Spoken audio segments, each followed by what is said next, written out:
Hey girl, hey, welcome back to my channel. Listen, we are a couple of weeks into the new year. Is that journal collecting dust already? Mm.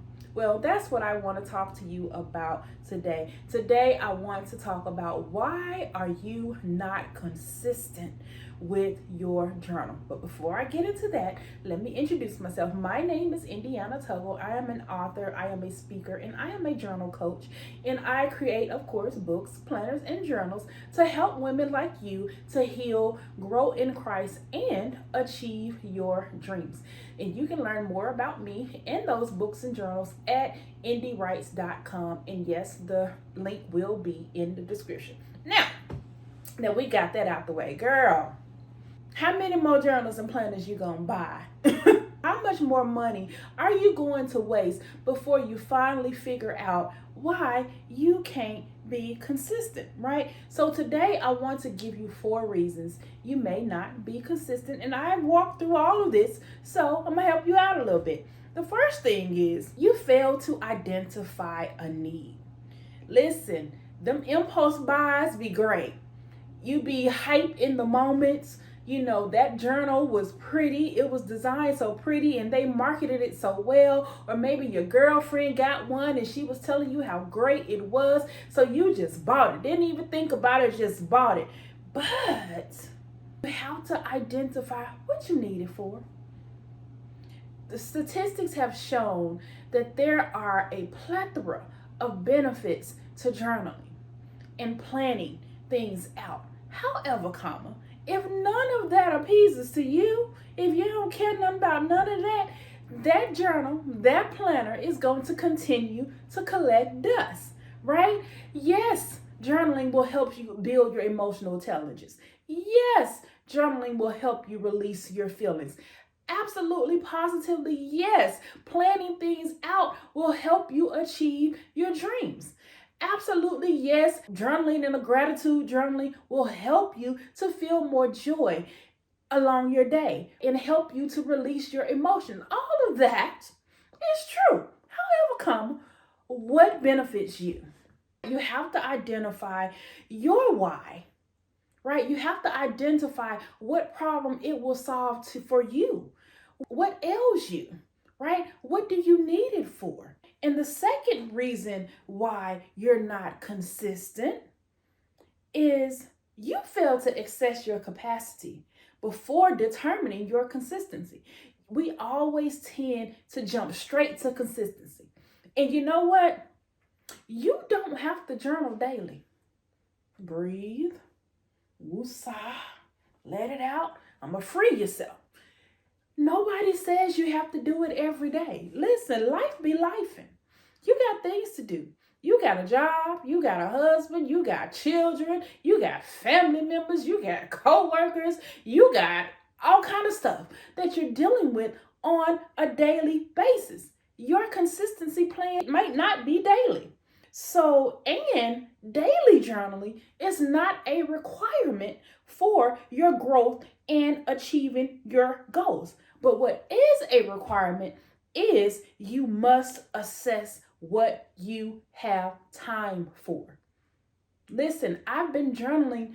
I started at 8 years old and then I picked it back up as an adult. So for the last 14, 16 years, I've been an avid journaler.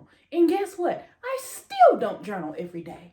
I have what I call a daily journal, and that is the one that I journal in for my quiet time with the Lord. I do that one about 3 to 4 times a week, generally every other day, but I try, if things happen, I try not to allow more than 2 days to pass, but that's not every day, right? And I give myself grace if it's a little longer because things happen. I have a gratitude journal. My gratitude journal, I journal in that weekly. Why? Every day ain't a good day. And I know the word tells us that we should take joy in every day and be grateful for all things. But listen, we are human. We are not grateful for all things, right? And every day Yes, I'm grateful for waking up every day and that the Lord is blessing me and leading and to guide me into all truth. I am grateful for all of that. But every day is not a good day. However, what I found to be most consistent is to sit down and reflect on the week and what I am grateful for in that week. That allowed me to be consistent. That allowed me to stop beating myself up. And then my planner, my goal planner, that's weekly as well. There in my health planner, weekly. And then so find out what works for you. Whether it's every day, couple of times a week, or once a week, that is still consistent.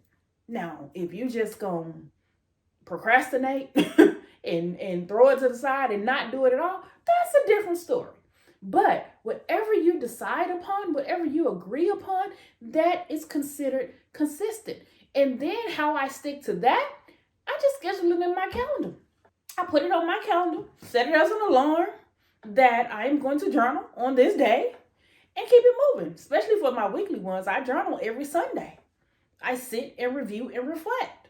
And so once you get that in your mind, you will relieve the pressure, because regardless of why you're journaling, regardless of when you're journaling, it's supposed to help you, not hinder you, not frustrate you, not anger you, not condemn you.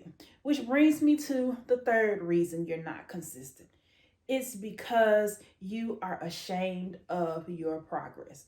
Listen, self-condemnation is one of the most dangerous tricks of the enemy. If he can get you in a Lodi bar state that says, I'm not doing this right, I'm not good enough, etc., you will stay there sometimes for years. And so you become disappointed in yourself. When in reality, your goal was too high.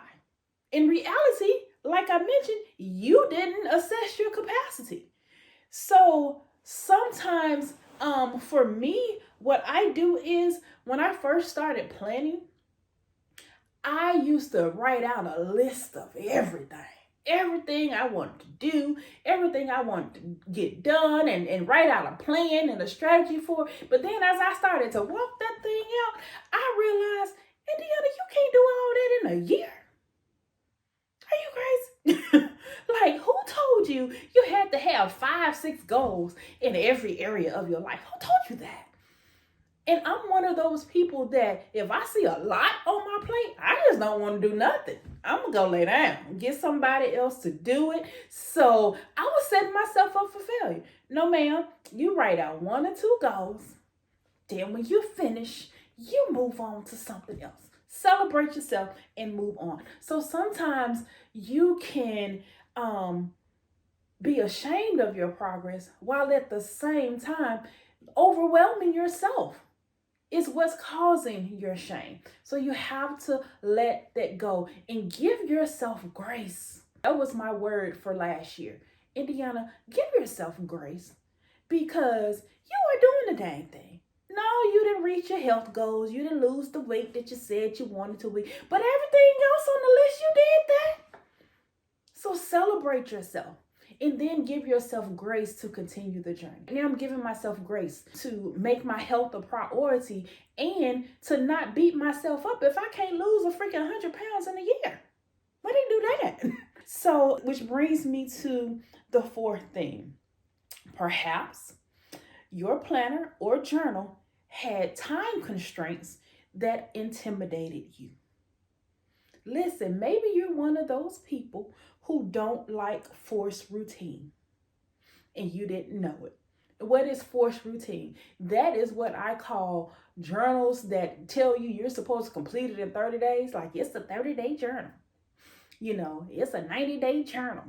And I have one of those. I have a 90-day devotional.